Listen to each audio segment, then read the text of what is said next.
नमस्कार, स्वागत है आप सभी का डीडी न्यूज में। आपके साथ समाचार लेकर हाजिर हूं मैं संध्या शर्मा। आइए बुलेटिन की शुरुआत करते हैं इस वक्त की हेडलाइंस के साथ। छत्तीसगढ़ की स्थापना के आज 25 साल पूरे। प्रधानमंत्री नरेंद्र मोदी नवा रायपुर में करेंगे नए विधानसभा भवन का उद्घाटन। करोड़ों रुपए की परियोजनाओं की होगी शुरुआत।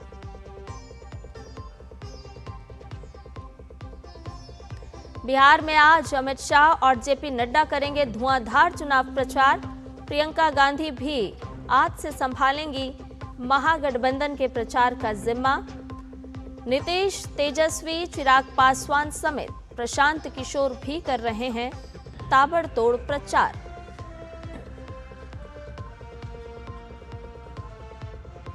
दिल्ली में आज से BS4 मानकों का पालन नहीं करने वाली कमर्शियल गाड़ियों पर प्रतिबंध।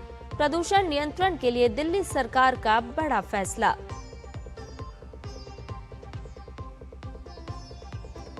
कुआलालंपुर में आसियान रक्षा मंत्रियों की बैठक। रक्षा मंत्री राजनाथ सिंह ने कहा, समुद्री सुरक्षा भारत आसियान संबंधों का केंद्र बिंदु।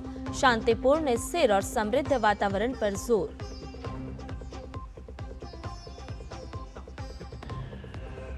और मौसम विभाग ने आज सिक्किम के कुछ हिस्सों में अत्यधिक बर्फबारी और पूर्वोत्तर में मूसलाधार वर्षा का अलर्ट किया जारी।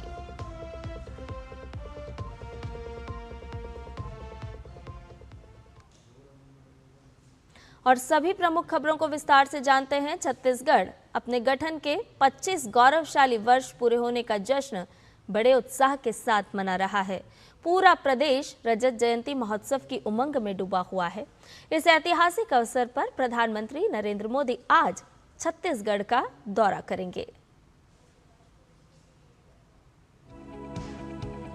1 नवंबर 2000 को छत्तीसगढ़ राज्य का गठन हुआ था।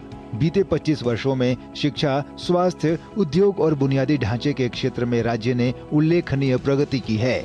पीएम मोदी रजत जयंती समारोह के मौके पर नवा रायपुर पहुंच रहे हैं। पीएम मोदी श्री सत्य साई संजीवनी अस्पताल में बच्चों से मिलेंगे। ब्रह्मा कुमारीज के नए भवन का उद्घाटन करेंगे।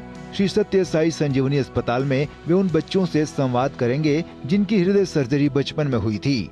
हार्ट में ब्लॉकेज था और होल था, तो अभी बिल्कुल फिट है। ये के दिल में छेद था, इसकी वजह से इसको सर्दी थी और बुखार आता था, खांसी आती थी।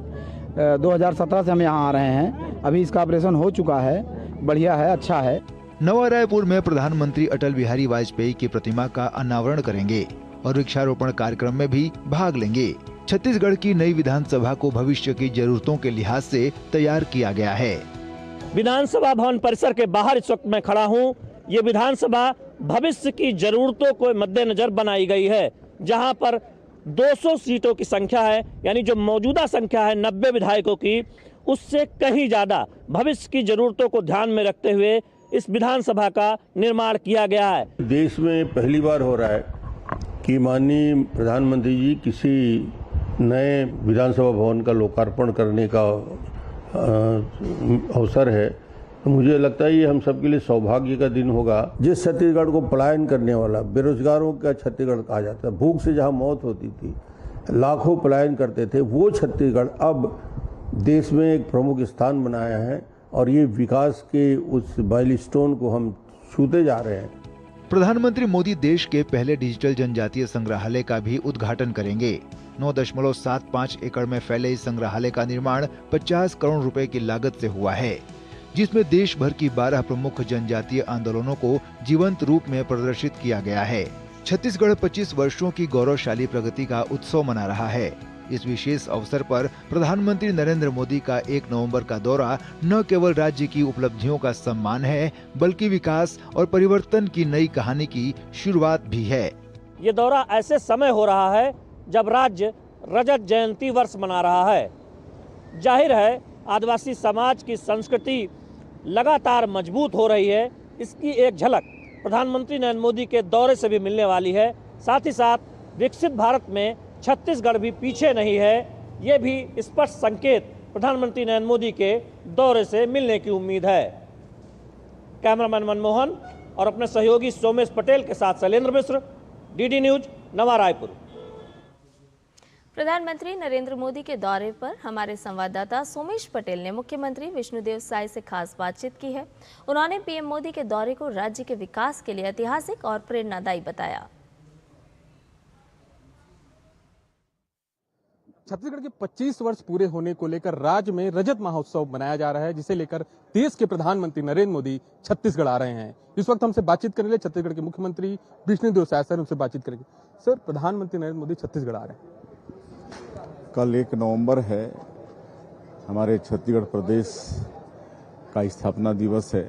प्रदेश का निर्माण हुए 25 वर्ष हो गए हैं।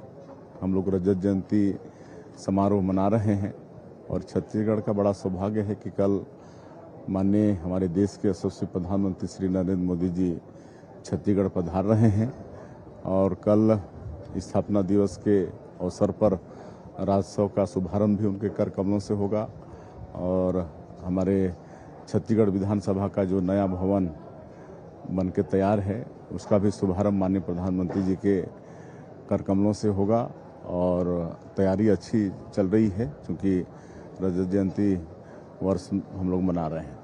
पहली बार ऐसा होगा कि प्रधानमंत्री नरेंद्र मोदी मन की बात नहीं बल्कि बच्चों से दिल की बात करेंगे। देखिए, मन की बात तो वो हर महीना आखिरी रविवार को करते हैं, लेकिन छत्तीसगढ़ का ये भी सौभाग्य है कि यहाँ पर सत्य साई ट्रस्ट का ऐसा एक हॉस्पिटल है जो बच्चों का हार्ट का इलाज करता है और अभी तक हजारों बच्चों का इलाज संस्था के द्वारा हो चुका है, जिसमें विदेश के भी बच्चे हैं। और चूंकि 25 वर्ष हुए हैं तो कल माननीय प्रधानमंत्री जी सत्य साई ट्रस्ट में 2500 बच्चों के साथ भी मुलाकात करेंगे, उनसे वार्तालाप करेंगे। ये थे छत्तीसगढ़ के मुख्यमंत्री विष्णुदेव साय जो डीडी न्यूज से खास बातचीत कर रहे थे। अपने कैमरा से नवीन के साथ मैं सोमेश पटेल, डीडी न्यूज छत्तीसगढ़। और शैलेंद्र मिश्र हमारे सहयोगी संवाददाता नवा रायपुर छत्तीसगढ़ से हमारे साथ जुड़ गए हैं, उनसे ताज़ा अपडेट लेते हैं। शैलेंद्र, अभी आपकी रिपोर्ट भी हमने अपने दर्शकों को दिखाई। साफ तौर पर छत्तीसगढ़ आज प्रधानमंत्री पहुंचेंगे और इस मौके पर कई सारी विकास परियोजनाएं भी लेकर जा रहे हैं प्रधानमंत्री।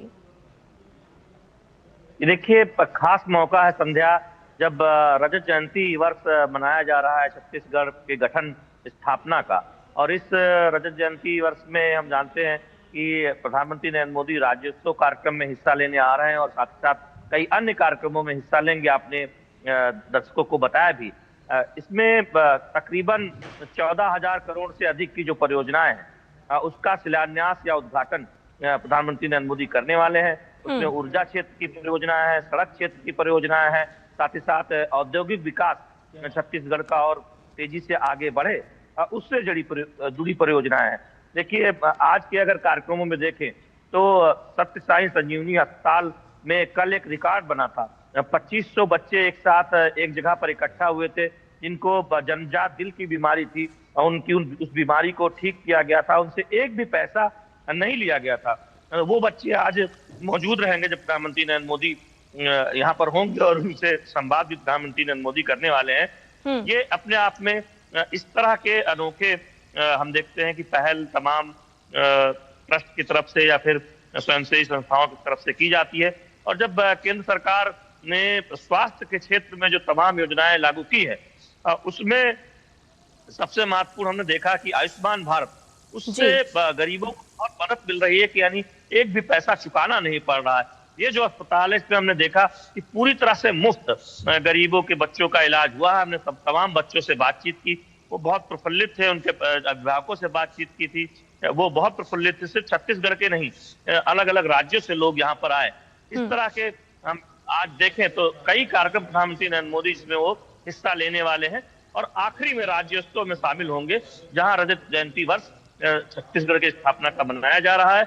और इससे पहले जो छत्तीसगढ़ का नई विधानसभा बनी है, जो भविष्य की जरूरतों के लिहाज से हमने बातचीत भी की कई यहाँ के नेताओं से। उन्होंने कहा है कि जो मौजूदा संख्या है विधायकों की उससे कहीं ज्यादा परसीमन होगी और उसके बाद भी आगे की भविष्य को ध्यान में रखते हुए सीट संख्या की क्षमता यहाँ पर रखी गई है 200, जबकि हम जानते हैं कि 90 सीटें इस वक्त मौजूदा हैं।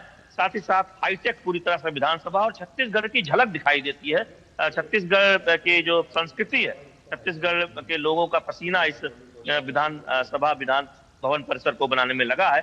ये बहुत खास है, क्योंकि हम जानते हैं कि आदिवासी संस्कृति की अगर बात करें संध्या, तो प्रधानमंत्री नरेंद्र मोदी ने आह्वान किया था कि आदिवासी संग्रहालय हो देश भर में अलग अलग जगहों पर, और ऐसा एक संग्रहालय वो उसका अवलोकन और लोकार्पण प्रधानमंत्री नरेंद्र मोदी करने वाले हैं आज अपने दौरे के दौरान।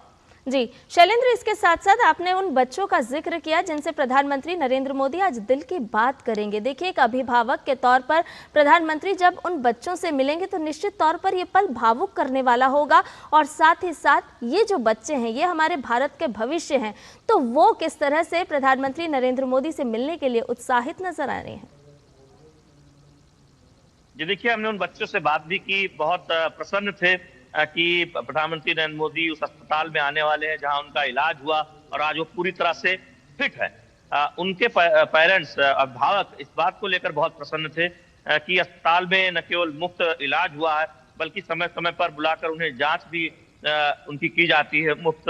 और जो एक उनकी चुनौती थी कि पैसा कहाँ से लाएंगे, किस अस्पताल में जाएं, जन्मजात दिल की बीमारी जो उनके बच्चे को हुई है, उस चिंता से उन्हें मुक्ति मिली है। तो निश्चित तौर पर बच्चे और उनके अभिभावक उत्साहित हैं कि उसी अस्पताल में प्रधानमंत्री नरेंद्र मोदी आने वाले हैं। संध्या, एक बात यहाँ और बताना चाहूंगा, जब छत्तीसगढ़ का जिक्र होता है, हम जानते हैं कि आदिवासी समाज की जो गौरवशाली परंपरा रही है उसका भी जिक्र होता है। करीब करीब नक्सल मुक्त अब छत्तीसगढ़ हो चुका है। हम उस तरफ आगे बढ़े हैं केंद्र सरकार और राज्य सरकार के प्रयासों से, और आदिवासी संस्कृति की एक झलक उस संग्रहालय में दिखाई दे रही है। मैं वहां पर गया था, मैंने देखा कि किस तरह से आदिवासी समाज से निकली लड़कियां, छात्राएं, वो अपना उद्यम करके, स्टार्टअप करके, बाकी छात्र छात्राओं को जोड़कर जो आदिवासी समाज के जो उत्पाद है वो कैसे वैश्विक पहचान बनाए, और उस दिशा में बहुत महत्वपूर्ण काम हो रहा है। तो उनको एक मौका भी मिल रहा है संग्रहालय के जरिए कि वो अपने उत्पादों को पूरे देश और दुनिया के सामने रख सके। तो इस तरह की पहल देखने को मिलती है छत्तीसगढ़ में, क्योंकि जब छत्तीसगढ़ की चर्चा होती है, यहाँ के आदिवासी गौरव, आदिवासी संस्कृति की जरूर चर्चा होती है। बिल्कुल शैलेंद्र, आपने संस्कृति का जिक्र किया। छत्तीसगढ़ एक ऐसा राज्य जो संस्कृति के साथ साथ संपदा से भी परिपूर्ण है, और जब हम देख रहे हैं कि डबल इंजन की जो सरकार है वो लगातार छत्तीसगढ़ को किस तरह से विकास के पथ पर लेकर के जा रही है, और प्रधानमंत्री अक्सर इस बात का जिक्र भी करते हैं कि छत्तीसगढ़ लगातार जिन चीजों के लिए इंतजार करता रहा, आज वो जरूरतें पूरी हो रही है।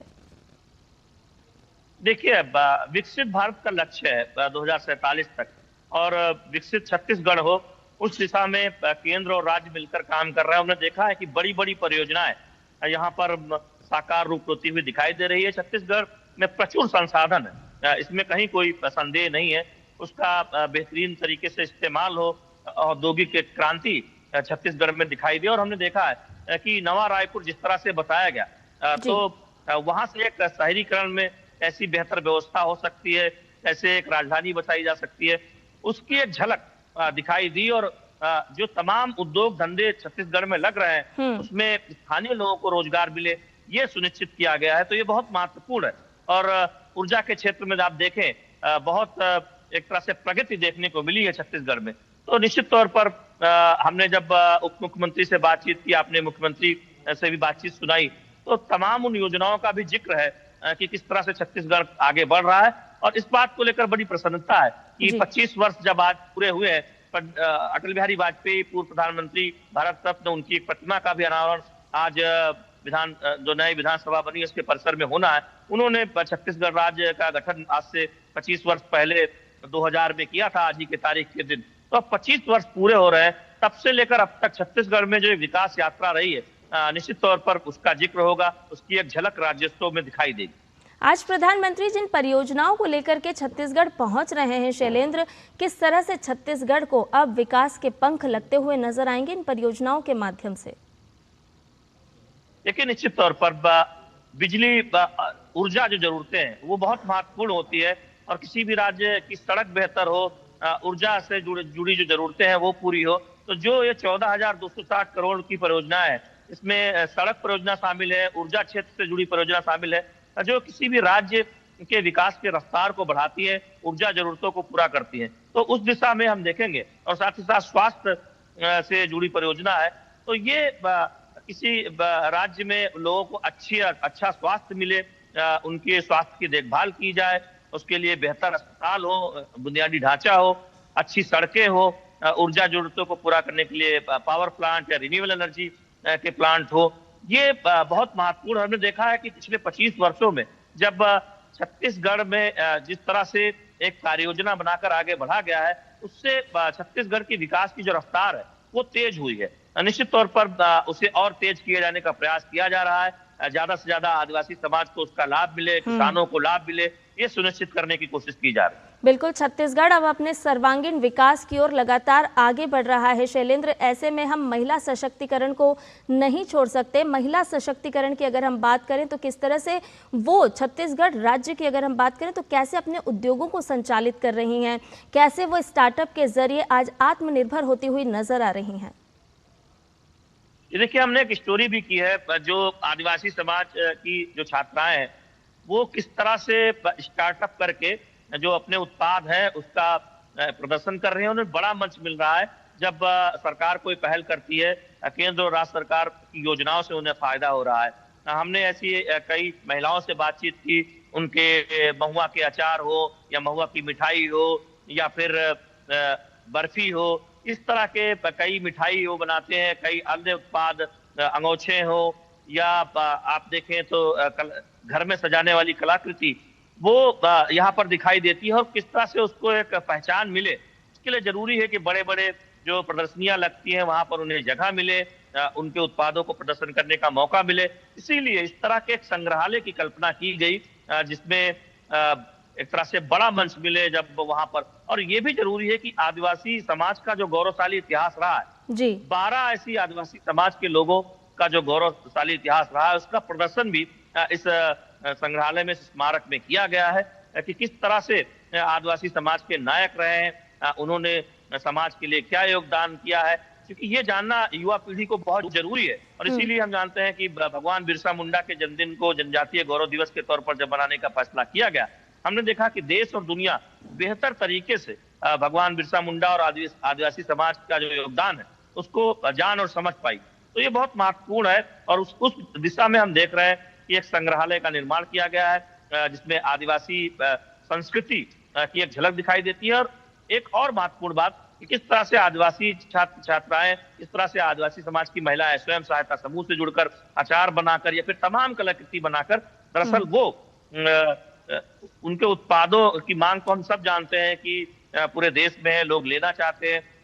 बहुत बेहतर एक तरह से यहाँ की कला और संस्कृति की झलक दिखाई देती है, लेकिन उन्हें एक मंच मिले जिससे वे अपने उत्पादों का बेहतर प्रदर्शन कर पाए। अब तो एक वेबसाइट भी शुरू हो रही है, तो ग्लोबल स्तर पर बिक्री की जा सकेगी, यानी दुनिया में कहीं भी, देश में कहीं भी कोई बैठा है तो आदिवासी समाज के बनाए उत्पादों को खरीद सकता है।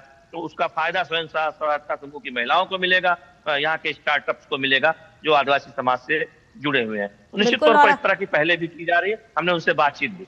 जी बिल्कुल, और आज से भारत पर्व की भी शुरुआत हो रही है शैलेंद्र। इसके साथ साथ कितना बदला हुआ छत्तीसगढ़ आप देख पा रहे हैं, क्योंकि अब नक्सल मुक्त छत्तीसगढ़ हो रहा है। लगातार हम देख रहे हैं कि आत्मसमर्पण भी हो रहे हैं, पुनर्वास की तरफ भी सरकार लगातार लोगों को प्रेरित कर रही है और लोग इस तरफ आ भी रहे हैं। तो किस तरह से अब आप एक परिवर्तन और किस तरह से खौफ से बाहर निकलते हुए लोग नजर आते हैं? संध्या, देखिए, जब छत्तीसगढ़ की चर्चा होती थी, निवेश के लिए बड़े निवेशक इसलिए कतराते थे क्योंकि यहाँ से कई जिले नक्सल प्रभावित थे। हम जानते हैं कि गृह मंत्री अमित शाह ने एक ऐलान किया था और उसके बाद हम देख रहे हैं कि बड़ी संख्या में मुख्य धारा में युवा शामिल हुए। उनको ये लगा कि सरकार उनके विकास के लिए जो जितने प्रयास हैं वो सारे प्रयास कर रही है, और ये जो उनका गलत रास्ता था उसको उन्होंने छोड़ा। और सरकार के आह्वान पर हम देख रहे हैं कि आपने देखा कि हाल ही में कितने बड़ी संख्या में युवाओं ने मुख्य धारा में शामिल होने का फैसला किया शस्त्र को छोड़कर। और नक्सल तकरीबन नक्सल मुक्त छत्तीसगढ़, नक्सल मुक्त देश की ओर हम आगे बढ़ रहे हैं। कुछ एक आध क्षेत्र ही बचे हैं, तो ऐसे में निश्चित तौर पर निवेशकों को एक भरोसा हुआ है। और खासतौर पर आपने स्टोरी देखी होगी, बस्तर की महिलाएं किस तरह से सरकारी प्रोत्साहन से अपने उत्पादों को बड़े बाजार तक पहुंचाने में बिल्कुल, और यही एक बदली हुई बयार है। और आज प्रधानमंत्री नरेंद्र मोदी जब पहुंचेंगे तो और भी कई सारी विकास परियोजनाएं लेकर के छत्तीसगढ़ पहुंचेंगे। और निश्चित तौर पर आज जहां छत्तीसगढ़ अपना रजत जयंती वर्ष मना रहा है, तो आज मध्य प्रदेश का भी स्थापना दिवस है। बहुत बहुत शुक्रिया शैलेंद्र, तमाम जानकारी हमसे साझा करने के लिए। और बुलेटिन में फिलहाल रुकने एक छोटे से ब्रेक के लिए जल्द हाजिर होंगे। सुनो, एक अच्छी इंश्योरेंस पॉलिसी एआई से पूछते हैं। एक ऐसी पॉलिसी जिसमें प्रीमियम पेमेंट हो लिमिटेड पर इनकम आती रहे लाइफ टाइम। LIC का जीवन उत्सव। एक ऐसी पॉलिसी जो दे होल लाइफ इंश्योरेंस कवर भी। LIC का जीवन उत्सव। वाह, चलो तो LIC की जीवन उत्सव पॉलिसी ही लेते हैं। मैं भी तुमसे यही कह रही थी, LIC का जीवन उत्सव। लाइफ टाइम सेलिब्रेशन मनाइए LIC के जीवन उत्सव के साथ, फ्यूचर सेट है। मैं हूँ देश का दिल, देश की धड़कन, गौरवशाली परंपरा, समृद्ध संस्कृति, अप्रतिम प्राकृतिक संपदा को सहेजे हुए स्थापना की 70वीं सीढ़ी पर सशक्त सक्षम नेतृत्व के साथ डॉक्टर मोहन यादव का अभ्युदय मध्य प्रदेश, अतुल्य मध्य प्रदेश। जन कल्याण के प्रगति पथ पर विकास के नित नए सोपान गढ़ते अलौकिकता से जगमग मध्य प्रदेश के स्थापना दिवस पर दिखेगी 1 से 3 नवंबर तक प्रदेश की समृद्ध संस्कृति की झलक, जिसमें ड्रोन शो, विश्ववंद, जुबिन नौटियाल, हंसराज रघुवंशी और स्नेहा शंकर की सांगीतिक प्रस्तुतियां एवं सम्राट विक्रमादित्य महानाट्य मंचन के साथ आकर्षक प्रदर्शनियों के आयोजन शामिल हैं। आइए हमारे अपने मध्य प्रदेश के 70वें स्थापना दिवस को धूमधाम से मनाएं। मेरा मध्य प्रदेश है।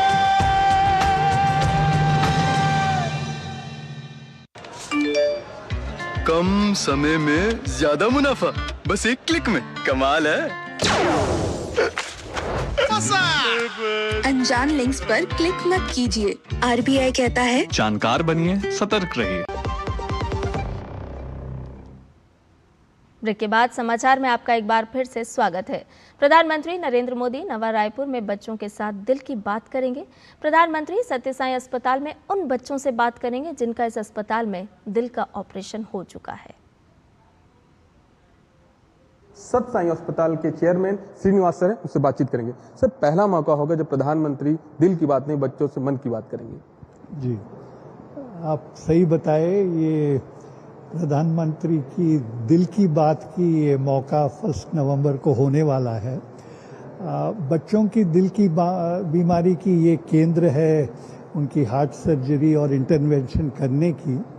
तो ये रिक्वेस्ट जब प्रधानमंत्री को दिया गया था तो तुरंत ही उन्होंने एक्सेप्ट किया और बोले ज़रूर बच्चों से मैं ये दिल की बात करूँगा। खुशी की बात है कि 2500 से अधिक बच्चे यहाँ सत्य साई संजीवनी में वापस आना हुआ उनको इस कार्यक्रम में शामिल होने के लिए।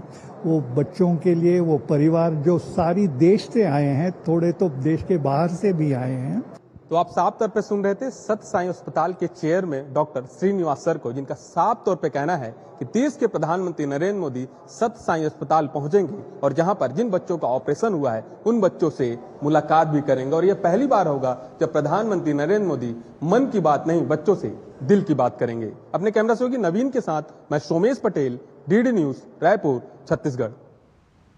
खबरों में बढ़ते हैं आगे। केंद्रीय गृह एवं सहकारिता मंत्री अमित शाह आज बिहार दौरे पर रहेंगे। यहां वो 3 बड़ी जनसभाओं को संबोधित करेंगे। बिहार चुनाव को लेकर वो आज गोपालगंज, समस्तीपुर और हाजीपुर में रैलियां करेंगे। आपको बता दें कि शुक्रवार को एनडीए ने बिहार विधानसभा चुनाव के लिए अपना संकल्प पत्र जारी कर दिया है। इस संकल्प पत्र में 1 करोड़ से ज्यादा नौकरियां देने का वादा किया गया है। इतना ही नहीं, 1 करोड़ महिलाओं को लखपति दीदी बनाने का भी वादा किया गया है।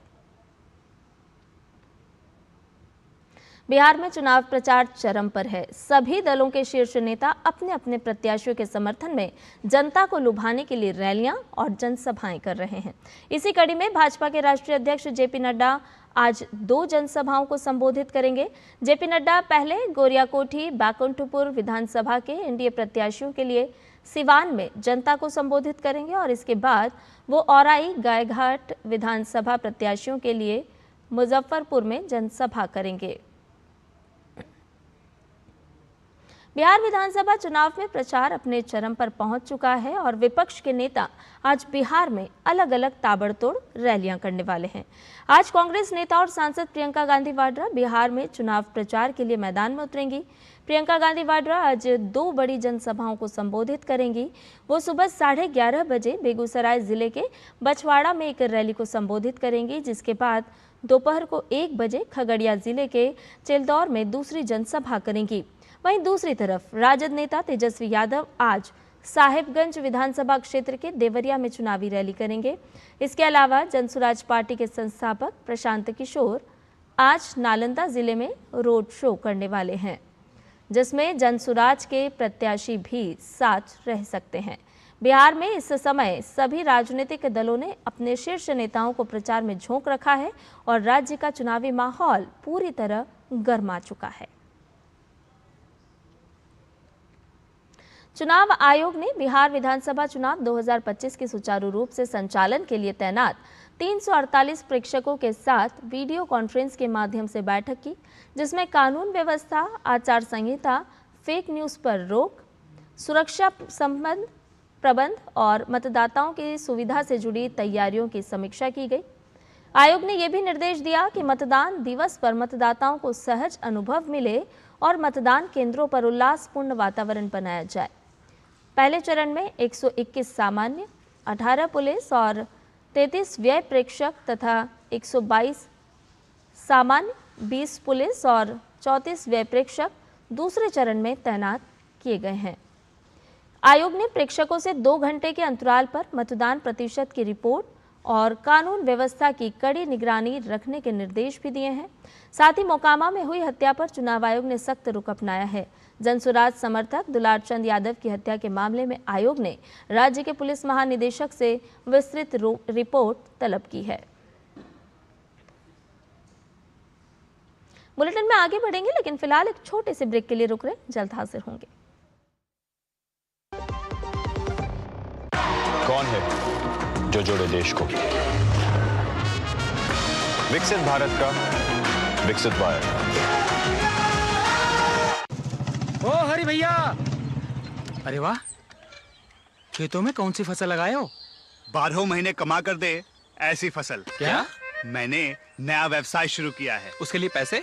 इसमें किसी निवेश की जरूरत ही नहीं। अच्छा मुखिया जी। अरे मुखिया जी नमस्ते। अरे हरी, कब आ रहे हो? आप बस चलिए, मैं पहुंचता हूं। अब मैं LIC एजेंट हूं। LIC एजेंट बनो, अब बड़ा सोचो। हमारी वेबसाइट पर जाएं या अपनी नजदीकी LIC शाखा से संपर्क करें। ब्रेक के बाद समाचार में आपका एक बार फिर से स्वागत है। खबरों में बढ़ते हैं आगे। काशी में उपराष्ट्रपति CP राधाकृष्णन और यूपी के CM योगी आदित्यनाथ ने नाट्यकोट्टई धर्मशाला का उद्घाटन किया। इस दौरान काशी और तमिलनाडु के बीच गहरे सांस्कृतिक संबंधों पर गहरा प्रकाश भी डाला गया। उपराष्ट्रपति ने कहा कि भाषाएं अलग हो सकती है, लेकिन भारत की आत्मा एक है। देखिए हमारी एक खास रिपोर्ट। उपराष्ट्रपति CP राधाकृष्णन ने वाराणसी दौरे पर श्री काशी विश्वनाथ मंदिर में दर्शन पूजन किया। इससे पहले उन्होंने वाराणसी के सिगरा में 10 मंजिला सत्रम भवन धर्मशाला का उद्घाटन किया। ये धर्मशाला श्री काशी नट्टुकोट्टई नगर सत्रम प्रबंध सोसाइटी द्वारा 60 करोड़ रुपए की लागत से बनाया गया है, जिसमें 140 कमरे हैं। इस अवसर पर उन्होंने कहा कि प्राचीन रिश्तों के बंधन को मजबूत करने के लिए भारत सरकार द्वारा पिछले 3 साल से काशी तमिल संगमम का आयोजन किया जा रहा है। एक नव्य धर्मशाला इमारत के उद्घाटन समारोह में भाग लेने के लिए मुझे जो अवसर मिला, उससे मैं बहुत प्रसन्न हूँ। प्राचीन रिश्तों के बंधन को मजबूत करने के लिए ही भारत सरकार द्वारा पिछले 3 साल से काशी तमिल संगमम समारोह का आयोजन किया जा रहा है। वाराणसी के जंगमवाड़ी क्षेत्र में स्थित काशी नट्टुकोट्टई नगर क्षेत्रम का मुख्य भवन अब नया धार्मिक स्थल बन गया है। इस भवन का निर्माण श्री काशी विश्वनाथ मंदिर में भोग प्रसाद और आरती की जिम्मेदारी संभालने वाली नाट्यकोट्टम संस्था द्वारा कराया गया है। श्री काशी नट्टुकोट्टई नगर सत्रम प्रबंधन सोसाइटी द्वारा निर्मित ये दूसरा सत्रम है, जो श्रद्धालुओं के लिए एक प्रमुख धार्मिक और सांस्कृतिक केंद्र के रूप में उभरेगा। भारत की आत्मा एक ही है, जो शाश्वत, समावेशी और अटूट संबंधों से जुड़ी हुई है। यह धर्मशाला जहां एक ओर श्रद्धालुओं को ठहरने की सुविधाजनक स्थान उपलब्ध कराएगी, वहीं दूसरी ओर काशी और तमिलनाडु के प्राचीन सांस्कृतिक संबंधों को भी सुदृढ़ करेगी। इस पहल का उद्देश्य दुनिया भर से वाराणसी आने वाले श्रद्धालुओं की सेवा करना और युवा पीढ़ी को काशी की पवित्र यात्रा के लिए प्रेरित करना है। ये प्रयास एक भारत श्रेष्ठ भारत की भावना का प्रतीक है। इस पहल से काशी और तमिल दोनों क्षेत्रों के बीच धार्मिक और सांस्कृतिक जुड़ाव को नया आयाम मिलेगा।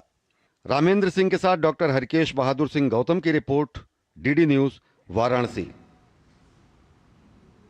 केंद्रीय मंत्री डॉक्टर जितेंद्र सिंह ने द स्टेट्समैन में एक लेख लिखा है। प्रधानमंत्री नरेंद्र मोदी ने डॉक्टर जितेंद्र सिंह के इस लेख का जिक्र करते हुए अपने सोशल मीडिया एक्स पर लिखा, डिजिटल इंडिया से लेकर डीप टेक तक, चंद्रयान से लेकर बायो इकोनॉमी तक और भी बहुत कुछ भारत नई ऊंचाइयां स्थापित कर रहा है। हम सभी के प्रयासों से हमारा देश विज्ञान और नवाचार में वैश्विक नेतृत्व को पुनर्परिभाषित कर रहा है और एक आत्मविश्वास से भरा आत्मनिर्भर भारत अब दुनिया को प्रेरित कर रहा है। पिछले कुछ वर्षों में हुई प्रगति के बारे में अधिक जानने के लिए केंद्रीय मंत्री डॉक्टर जितेंद्र सिंह का लेख पढ़ें।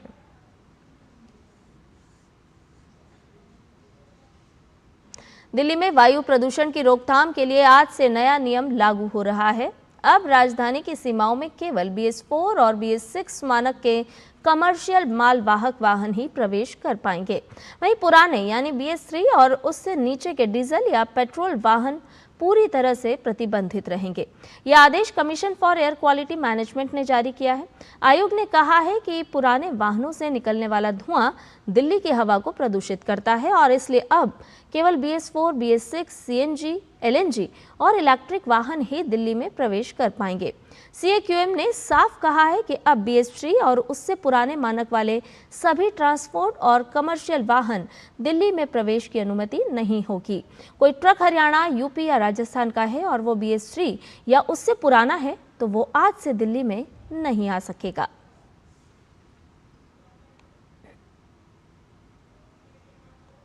दिल्ली के इंदिरा गांधी अंतर्राष्ट्रीय हवाई अड्डे से 970 ग्राम हाइड्रोपोनिक वेट यानी गांजा जब्त किया गया है।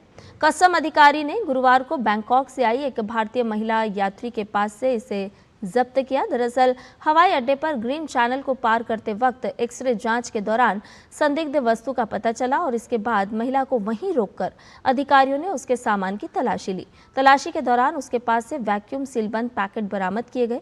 मामले में मादक पदार्थ के स्रोत और प्राप्तकर्ता का पता लगाने के लिए आगे की जांच की जा रही है।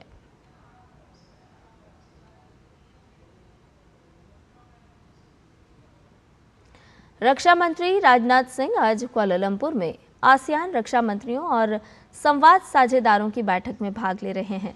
बैठक का विषय है ADMM+ के 15 साल चिंतन और आगे की राह तैयार करना। ADMM+ आसियान देशों और इसके 8 संवाद साझेदारों के लिए सुरक्षा और रक्षा सहयोग को मजबूत करने का एक मंच है। भारत सहित अमेरिका, चीन, रूस, जापान, दक्षिण कोरिया, ऑस्ट्रेलिया और न्यूजीलैंड आसियान देशों के संवाद साझेदार हैं। ADMM+ के तहत भारत 2024 से 2027 चक्र के लिए मलेशिया के साथ आतंकवाद निरोध पर विशेषज्ञ कार्य समूह का सह अध्यक्ष है। रक्षा मंत्री राजनाथ सिंह की मलेशिया यात्रा से भारत की एक्ट ईस्ट पॉलिसी को और मजबूती मिलेगी और इसके साथ ही दक्षिण पूर्व एशिया के देशों के साथ रक्षा और सुरक्षा सहयोग भी गहरा होने की उम्मीद है।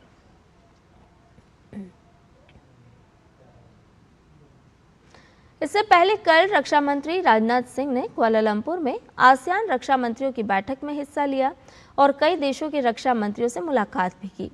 रक्षा मंत्री ने कहा कि भारत आसियान के साथ अपनी रणनीतिक साझेदारी को महत्व देता है और आपसी विश्वास को बढ़ाने के लिए प्रतिबद्ध है। इस यात्रा के दौरान भारत की एक्ट ईस्ट नीति के लिहाज से रक्षा मंत्री पूर्वी देशों के साथ आपसी संबंधों पर भी विस्तार से बात की है। आसियान रक्षा मंत्रियों की बैठक, रणनीतिक साझेदारी के लिए प्रतिबद्ध भारत, शांतिपूर्ण, स्थिर और समृद्ध वातावरण पर जोर। रक्षा मंत्री राजनाथ सिंह ने भारत आसियान साझेदारी पर बल दिया है। कुआलालंपुर में आयोजित आसियान रक्षा मंत्रियों की बैठक प्लस में रक्षा मंत्री राजनाथ सिंह ने कहा कि इस सम्मेलन से साझा विचारों और पहलों के माध्यम से एक शांतिपूर्ण, स्थिर और समृद्ध वातावरण को बढ़ावा मिलता है। रक्षा मंत्री ने कहा कि भारत आसियान के साथ अपनी रणनीतिक साझेदारी को महत्व देता है और आपसी विश्वास को बढ़ावा देने के लिए प्रतिबद्ध है।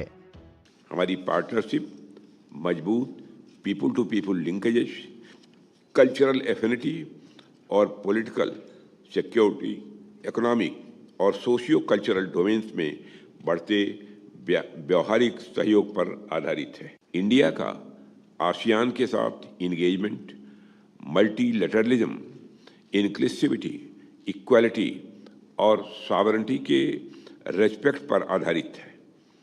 डिफेंस और सिक्योरिटी कोऑपरेशन, डिप्लोमेटिक और इकोनॉमिक इनिशिएटिव्स को कॉम्प्लीमेंट करता है।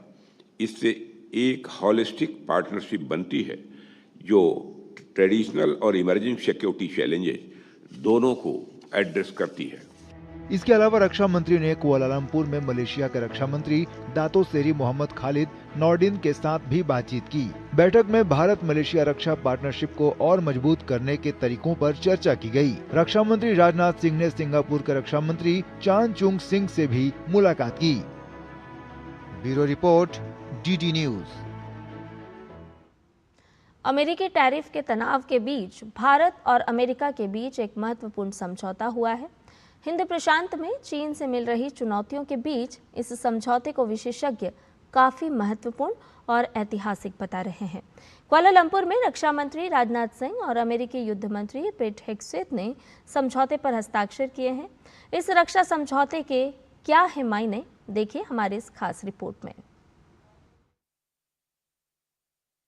भारत और अमेरिका के बीच मजबूत रक्षा साझेदारी को और आगे बढ़ाने में दोनों देशों को महत्वपूर्ण सफलता मिली है। कुआलालंपुर में 12वीं आसियान रक्षा मंत्रियों की बैठक से इतर दोनों देशों के बीच 10 वर्षीय रक्षा समझौते पर हस्ताक्षर हुए हैं। दोनों देशों के रिश्तों के लिए इसे अहम समझौता बताया जा रहा है। इस मौके पर रक्षा मंत्री राजनाथ सिंह ने कहा कि ये समझौता भारत और अमेरिका के बीच की रक्षा साझेदारी की नीतियों को नई दिशा देगा। उन्होंने कहा कि हमारे द्विपक्षीय संबंधों में रक्षा क्षेत्र एक अहम स्तंभ है। एक मुक्त, नियम आधारित हिंद प्रशांत महासागर क्षेत्र के लिए हमारी साझेदारी बेहद अहम है। ये समझौता दोनों देशों के बीच बढ़ते रणनीतिक सहयोग के मजबूत होने का संकेत है।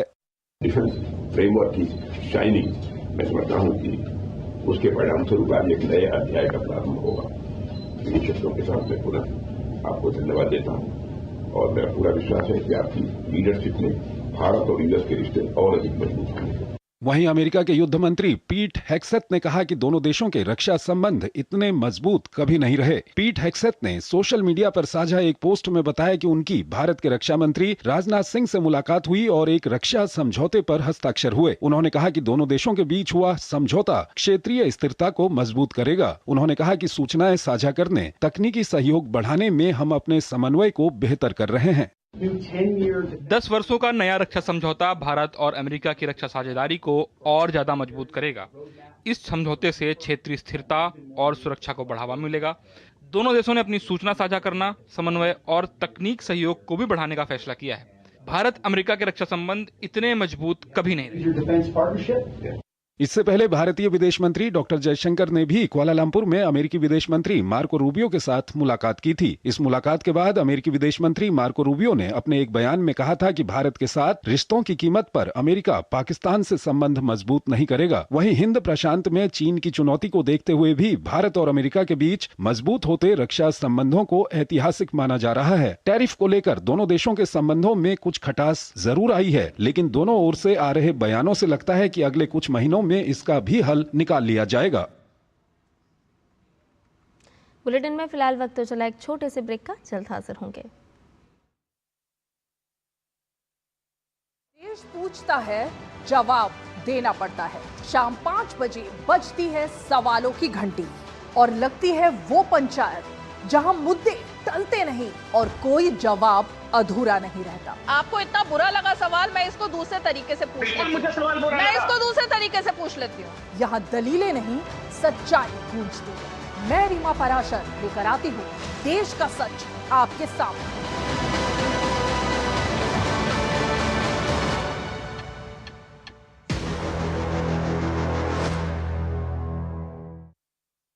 की भीड़ में जब आपको देखनी हो पूरी खबर, तो आपके लिए है डीडी न्यूज का prime time show news night. सियासत का दांव, खेत खलिहान और गांव, सत्ता का गलियारा, दुनिया का हर किनारा, जिम्मेदार आवाज, निष्पक्ष नजरिया, पल पल का अपडेट, दिन भर की अहम खबरों का बेबाक विश्लेषण, खबरों की दुनिया का सबसे जिम्मेदार शो न्यूज नाइट, हर रात 8 बजे।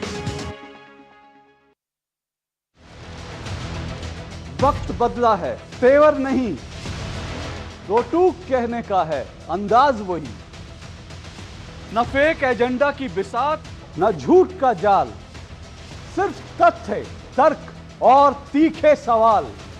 देखिए मेरे साथ दो टूक, सोमवार से शुक्रवार रात 10 बजे सिर्फ डीडी न्यूज पर।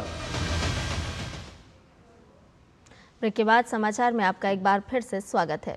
राष्ट्रीय एकता दिवस पर आईसी सेंटर फॉर गवर्नेंस द्वारा इंडिया इंटरनेशनल सेंटर में Sardar Patel good governance lecture का आयोजन किया गया। कार्यक्रम में राज्यसभा के उपसभापति डॉक्टर हरिवंश, राष्ट्रीय सुरक्षा सलाहकार अजीत डोभाल शामिल हुए। लौह पुरुष सरदार वल्लभ भाई पटेल की जयंती पर नई दिल्ली के इंडिया इंटरनेशनल सेंटर में आईसी सेंटर फॉर गवर्नेंस द्वारा Sardar Patel lecture on good governance का आयोजन किया गया। इस कार्यक्रम में राज्यसभा के उप सभापति डॉक्टर हरिवंश, राष्ट्रीय सुरक्षा सलाहकार अजीत डोभाल, झारखंड के पूर्व राज्यपाल और पूर्व कैबिनेट सचिव प्रभात कुमार सहित अन्य प्रबुद्ध जन शामिल हुए। कार्यक्रम को संबोधित करते हुए राज्यसभा के उप सभापति डॉक्टर हरिवंश ने कहा कि सरदार पटेल ने बहुत मुश्किल परिस्थितियों में देश का एकीकरण किया। जिस देश में आज हम सांस लेते हैं, इसके आकार, इसकी विविधता पर फक्र करते हैं, उसके मौजूदा स्वरूप को गढ़ने में और उसे यह रूप देने में अगर मैं कहूं कि एकमात्र सबसे अधिक उनकी निर्णायक भूमिका रही तो शायद गलत नहीं होगा। यह उनकी देन है। राष्ट्रीय सुरक्षा सलाहकार अजीत डोभाल ने कहा कि राष्ट्र निर्माण में शासन की भूमिका निर्णायक होती है, क्योंकि यही देश की सुरक्षा और विकास की दिशा तय करता है। उन्होंने कहा कि 2025 में हमें सरदार पटेल को फिर से गढ़ने की जरूरत है। भारत एक गहरे परिवर्तन के दौर से गुजर रहा है। शासन, समाज और वैश्विक व्यवस्था सभी में बदलाव आ रहा है। That today in 2025 we should be reinventing Sardar Patel. Probably the need to understand him, the time to emulate him and understand his vision, his clarity of thought, his vision is required in India today more than ever before.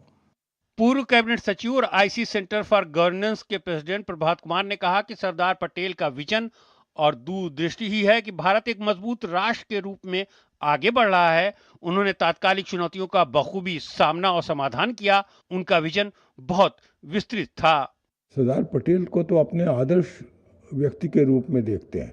न सिर्फ उन्होंने unification किया, लेकिन जो हमारी civil service है, जो civil service का अगर जन्मदाता है, जो आज की सिविल सर्विस है, वो सरदार पटेल। सन 47 में उन्होंने जो कहा था कि वो समय गया जबकि सिविल सर्वेंट्स रूलर हुआ, शासक हुआ करते थे। अब वो जनता के सेवक हैं, ये उनको समझ लेना चाहिए।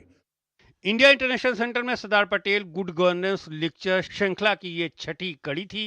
पहले इस लेक्चर सीरीज में पूर्व उपराष्ट्रपति एम वेंकैया नायडू, बिहार के राज्यपाल आरिफ मोहम्मद खान, विदेश मंत्री एस जयशंकर जैसी कई बड़ी हस्तियां अपने विचार साझा कर चुकी हैं। Ajit Dwivedi, DD news, Delhi. केंद्रीय गृह मंत्री अमित शाह ने केंद्रीय गृह मंत्री दक्षता पदक पाने वाले सभी पुलिसकर्मियों को बधाई दी है। उन्होंने इस अवसर पर सोशल मीडिया हैंडल एक्स पर अपनी शुभकामनाएं साझा करते हुए लिखा, केंद्रीय गृह मंत्री दक्षता पदक 2025 से सम्मानित सभी पुलिसकर्मियों को बधाई। विशेष अभियान, जांच, खुफिया जानकारी और फॉरेंसिक विज्ञान में अनुकरणीय मानक स्थापित करते हुए राज्यों, केंद्र शासित प्रदेशों, केंद्रीय सशस्त्र पुलिस बलों और केंद्रीय पुलिस बलों के कर्मियों ने हमारे राष्ट्र को और अधिक दृढ़ और सुरक्षित बनाने में योगदान दिया है। साहस, प्रतिबद्धता और समर्पित सेवा के सम्मान में गृह मंत्रालय द्वारा वर्ष 2024 में स्थापित ये पुरस्कार और अधिक लोगों को राष्ट्र सेवा के पथ पर चलने के लिए प्रेरित करेगा। भारतीय जनता पार्टी के राष्ट्रीय प्रवक्ता संबित पात्रा ने कांग्रेस अध्यक्ष मल्लिकार्जुन खड़गे द्वारा राष्ट्रीय स्वयंसेवक संघ पर प्रतिबंध लगाने और महात्मा गांधी की हत्या से इसके संबंध जोड़ने की मांग पर तीखा पलटवार किया है। संबित पात्रा ने कहा कि खड़गे ने पीएफआई, मुस्लिम लीग और जमीयत उलेमाए हिंद जैसी भाषा का इस्तेमाल किया है।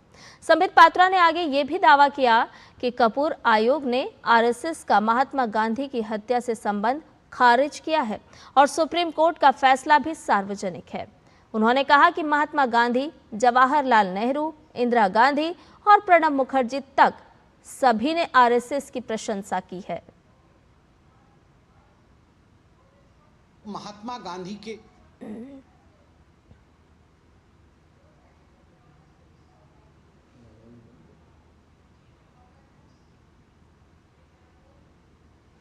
बुलेटिन में फिलहाल एक छोटे से ब्रेक के लिए रुक रहे हैं, जल्द हाजिर होंगे। शोर शराबे की भीड़ में जब आपको देखनी हो पूरी खबर, तो आपके लिए है डीडी न्यूज का prime time show news night. सियासत का दांव, खेत, खलिहान और गांव, सत्ता का गलियारा, दुनिया का हर किनारा, जिम्मेदार आवाज, निष्पक्ष नजरिया, पल पल का अपडेट, दिन भर की अहम खबरों का बेबाक विश्लेषण, खबरों की दुनिया का सबसे जिम्मेदार शो न्यूज नाइट, हर रात 8 बजे। वक्त बदला है, तेवर नहीं, दो टूक कहने का है, अंदाज वही।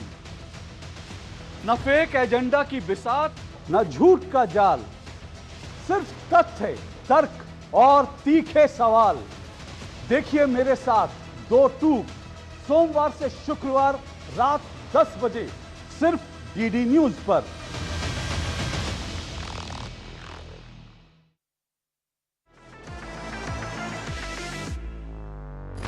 ये है डीडी न्यूज का साइबर अपराध के खिलाफ हल्ला बोल।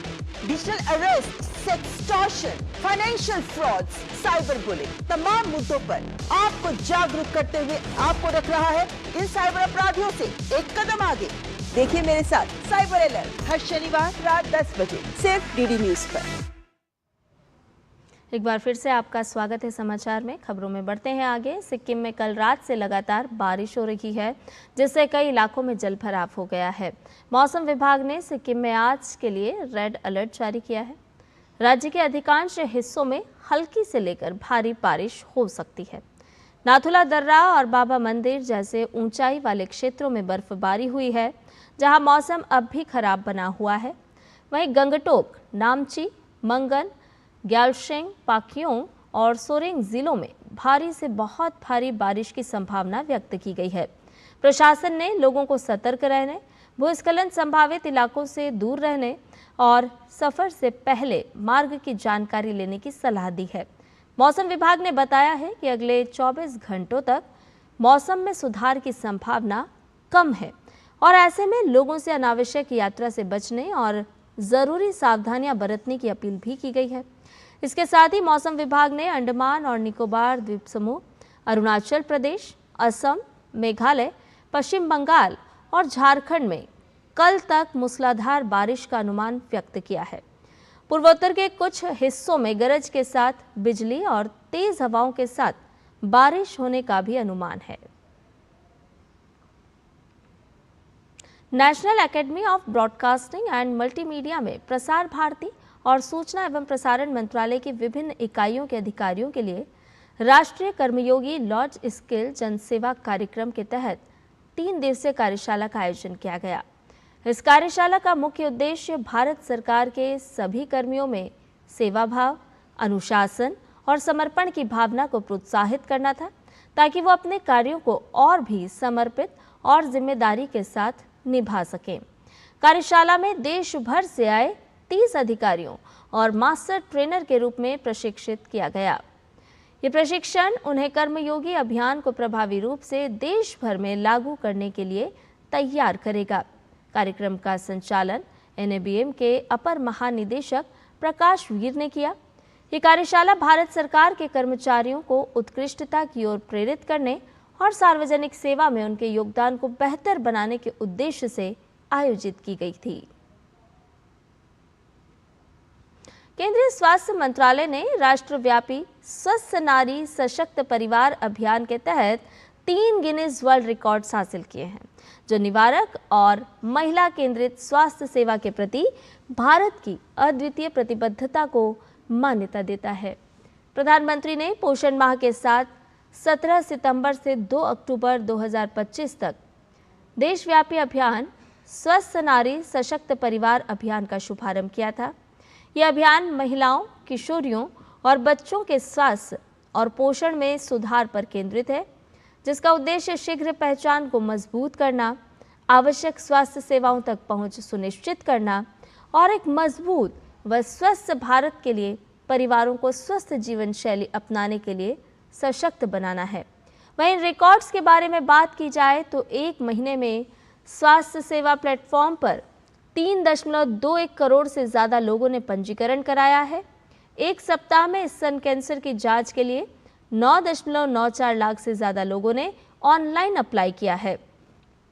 इसके साथ ही एक सप्ताह में ऑनलाइन महत्वपूर्ण संकेतों की जांच के लिए 1.25 लाख से ज़्यादा लोग सामने आए हैं। वहीं इसको लेकर स्वास्थ्य मंत्रालय ने सोशल मीडिया पर पोस्ट करते हुए कहा कि प्रधानमंत्री नरेंद्र मोदी और केंद्रीय स्वास्थ्य मंत्री JP नड्डा के दूरदर्शी नेतृत्व और मार्गदर्शन में स्वस्थ नारी सशक्त परिवार अभियान ने 3 गिनीज वर्ल्ड रिकॉर्ड्स अपने नाम किए हैं। निवारक और महिला केंद्रित स्वास्थ्य सेवा की दिशा में एक महत्वपूर्ण कदम। आज के डिजिटल दुनिया में हम लोग इंटरनेट के दीवाने हैं। सुबह से लेकर शाम तक हमारा समय यहीं गुजरता है और इसी इंटरनेट पर मौजूद तमाम सोशल मीडिया साइट्स और वेबसाइट्स पर हम हर मिनट व्यक्तिगत जानकारी शेयर करते हैं, बिना ये सोचे कि इसका असर क्या हो सकता है।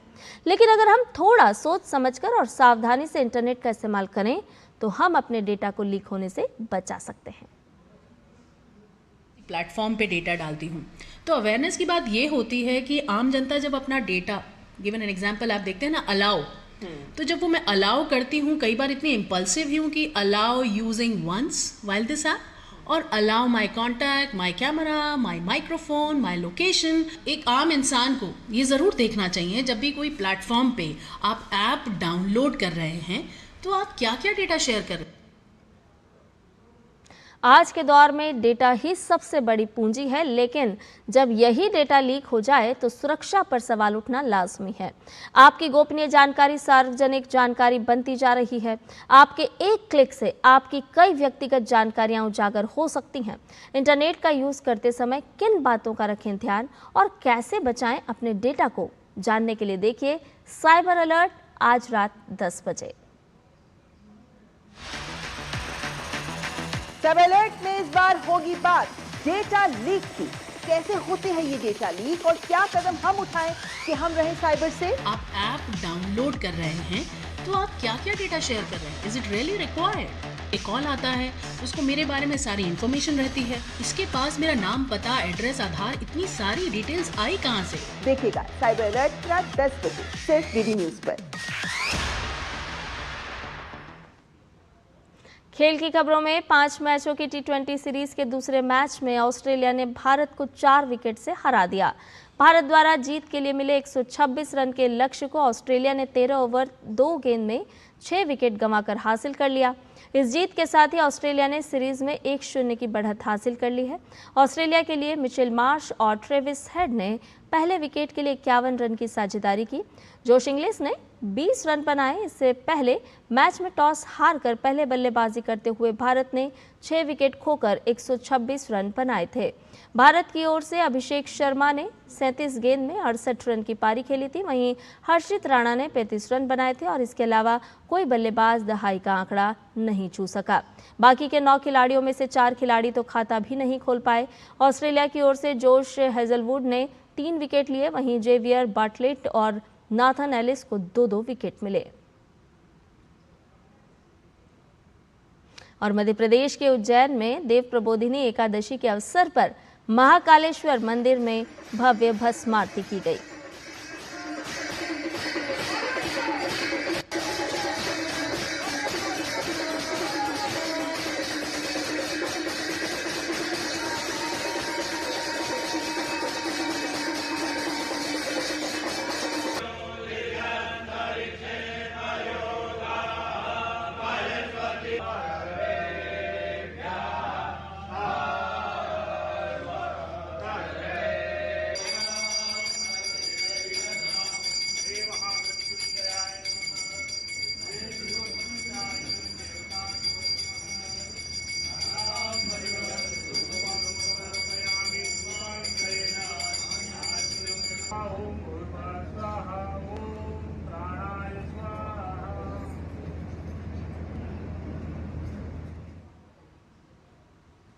समाचार में फिलहाल के लिए इतना ही। मुझे दीजिए इजाजत। नमस्कार।